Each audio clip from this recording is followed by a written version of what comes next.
Hi friends, ఈరోజు వీడియోలో నేను బనానా ఉంది కదండి, దీన్ని తాలింపు చేయాలనుకుంటున్నాము. దీంట్లో చూడండి, ఇప్పుడు దీనికి ఫస్ట్ పీల్ తీసేసి వాటర్లో వేసుకున్నాము. ఇలాగ రౌండ్ రౌండ్ కట్ చేసుకున్నాము, ఎందుకంటే అది బ్లాక్ అయిపోతుంది కాబట్టి.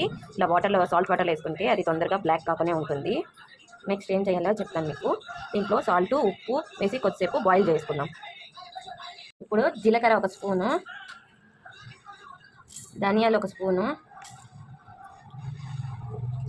ఉప్పు ఒక స్పూను, ఇందులోకి మనకు కావాల్సినంత కారానికి తగ్గట్టుగా ఎండుమిరపకాయలు వేసుకోవాలి. మనము బనానా పెట్టాం కదండి, ఆ బనానా ఉడికే లోపల ఈ కారాన్ని మిక్సీలోకి మనం కొట్టుకుంటున్నాము. అరటికాయ, దానికి తెల్లగడ్డ. మా అమ్మ కారం ఎక్కువ కావాలి, అందుకోసం చూడండి ఎంత కారానికి ఎన్ని మిరపకాయలు వేసిందో. ఇక్కడ చూడండి, చిన్న చిన్నవి తెల్లగడ్డ,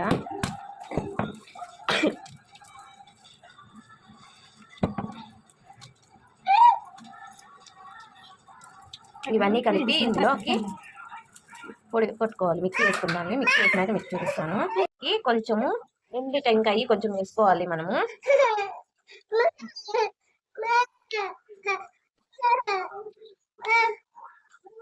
మనకి ఎంత కావాలో అంత టెంకాయ మనం ఇందులోకి యూజ్ చేసుకోవాలి. ఇప్పుడు చూడండి, అరటికాయ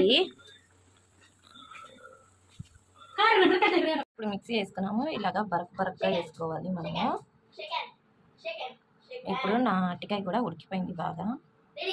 ముందుగా ఇందులో ఆయిల్ వేసుకొని ఆవాలు, జీలకర్ర, మంచెనపప్పు, కరివేపాకు వేసుకొని బాగా వేయించుకోవాలి. ఆవాలు, జీలకర్ర అన్నీ వేగిన తర్వాత ఇందులో మనము ముందుగా ఉడకబెట్టుకున్న అరటికాయ వేసి వేయించుకోవాలి.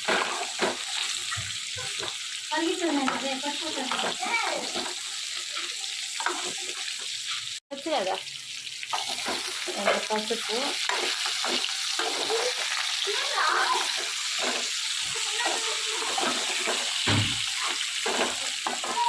మనం ముందుగా పొడి కొట్టుకున్న ధనియాలు, టెంకాయ, జీలకర్ర, ఎండుమిరపకాయలు అన్నీ వేసిన పౌడరు మనము ఈ అరటికాయలకు వేసి ఒక 2 నిమిషాలు కానీ 5 మినిట్స్ కానీ బాగా వేసి వేయించుకోవాలి. ఇది బాగా వేగిపోయినాయి కదండి, అరకరలాడే జీలకర్ర అరటికాయ రెడీ. ప్లీజ్ మీకు నచ్చితే లైక్ చేయండి, షేర్ చేయండి, సబ్స్క్రైబ్ చేసుకోండి.